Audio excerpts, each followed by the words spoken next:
Kita awali News Desk dengan informasi mengenai dugaan pemalsuan beras sejak pagi aktivitas di gudang beras PT Indo Beras Unggul berjalan normal. Meski tidak ada penjagaan ketat, namun media tidak diperbolehkan masuk ke wilayah gudang. Gudang ini merupakan gudang beras milik PT 3 Pilar Sejahtera Food Tbk yang diduga melakukan pemalsuan kualitas beras dan menggunakan beras bersubsidi dari Bulog dan dijual ke pasaran.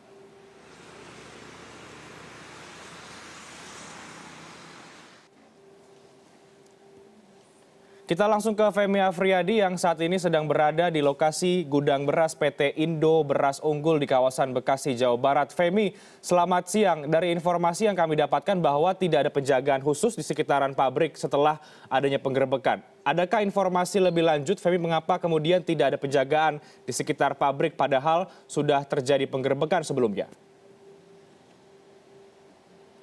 Ya, selamat siang Reinhardt. Kalau berbicara bagaimana penjagaan yang saat ini dilakukan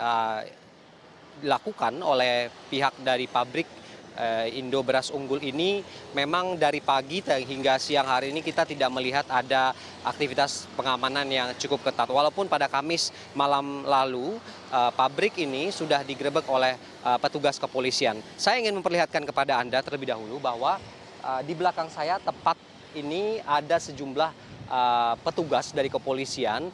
Ini tadi saya konfirmasi bahwa petugas ini merupakan petugas dari Polsek Kedung Waringin. Apa yang kemudian mereka lakukan di sini tentu ini harus dikonfirmasi karena memang rombongan ini tadi masuk beberapa menit yang lalu dan sudah berada kembali di depan gedung pabrik ini. Kita akan mencoba untuk mengkonfirmasi apakah penyelidikan ini masih terus dilakukan secara mendalam, apakah memang kemudian tindakan-tindakan kecurangan yang diduga dilakukan oleh PT Ibu ini berlangsung seperti apa yang diinformasikan atau apa yang sudah dikonfirmasi oleh petugas kepolisian. Ini yang kita akan cari tahu seperti apa. Tapi yang jelas aktivitas dari pabrik ini masih terus berlangsung, Reinhardt. Tadi kita melihat bagaimana keluar masuk truk berukuran sedang atau bertonase besar juga masih mengangkut beras, tapi kita tidak tahu apa yang dilakukan, apakah proses distribusi juga masih terus berlangsung karena informasi terakhir yang kita tahu bahwa salah satu gudang yang menjadi penyimpanan beras ini yang menyimpan lebih dari 1 juta kilogram beras atau lebih dari 1.000 ton ini sudah dipasang garis polisi.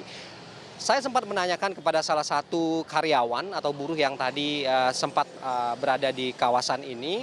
Ia mengatakan bahwa tidak ada perintah atau arahan khusus sejak gudang ini digerebek oleh petugas kepolisian. Bahwa kemudian apakah mereka tetap bekerja seperti biasa atau hanya bagian gudang saja yang berhenti beroperasi, ini yang belum bisa terkonfirmasi karena tidak ada satupun dari manajemen perusahaan yang bisa menjawab pertanyaan itu. Kita hanya bisa memantau dari luar bagaimana kondisi pabrik yang sampai saat ini masih terlihat beroperasi normal seperti biasa. Tidak ada penjagaan yang cukup ketat dari petugas kepolisian untuk mengamankan kawasan ini. Bagaimanapun juga dengan tadi tanggapan warga yang mengatakan bahwa tidak ada kecurigaan-kecurigaan tertentu sejak beberapa tahun yang lalu pabrik ini beroperasi seperti biasa. Pabrik ini merupakan pabrik atau gudang penyimpanan beras yang kemudian akhirnya ditetapkan oleh petugas kepolisian bahwa ada praktek-praktek kecurangan yang berlangsung di pabrik ini. Kita masih menunggu, Reinhardt, seperti apa nanti kemudian penyelidikan lebih lanjut dari kasus ini. Baik, tapi secara umum Anda lihat memang masih berjalan normal ya aktivitas di sana meskipun terjadi penggerebekan, tapi memang belum bisa dikonfirmasi apa yang dilakukan oleh pihak kepolisian atau mungkin dari pihak gudang sampai dengan sejauh ini. Terima kasih Femi Afriyadi, koresponden CNN Indonesia.